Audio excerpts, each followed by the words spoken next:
ว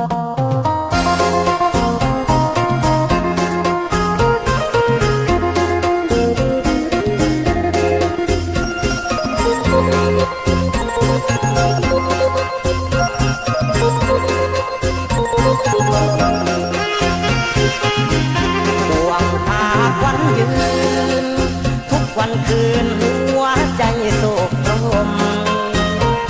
คิดถึงสาวท่าพนมคิดถึงตาคม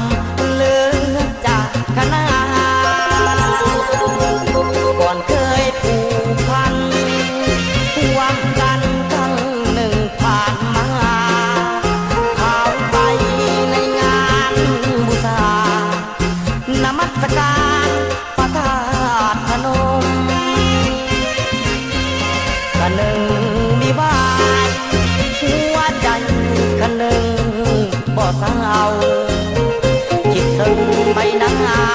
มองเยาว์คิดถึงภาพเก่าที่เคยสุขสมคิดฮอดเข้าหลังเมื่อครั้งเราเคยเที่ยวชมคิดถึงหน้าตาคมคมไหวธาตุพนมในคืนวันเพ็ญยืนอยู่แคมป์คลองเลี้ยวมองไปฟ้า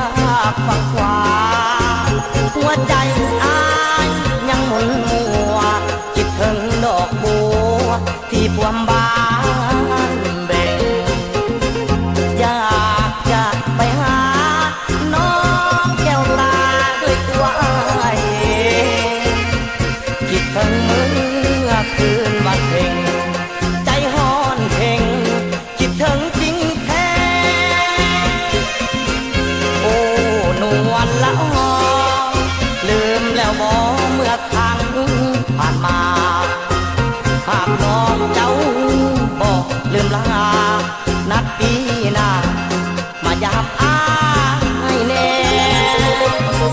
มือบุญธาตุหลวงเสิญพุ่มพวงไปห่วมแท้จะทาน้องไม่ยอดสีแท้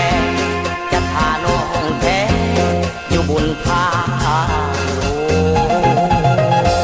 วง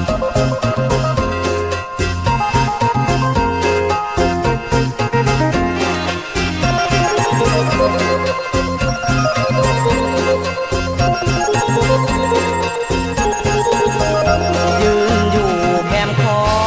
งเลี้ยวมองไปฟ้าฝั่งขวาหัวใจ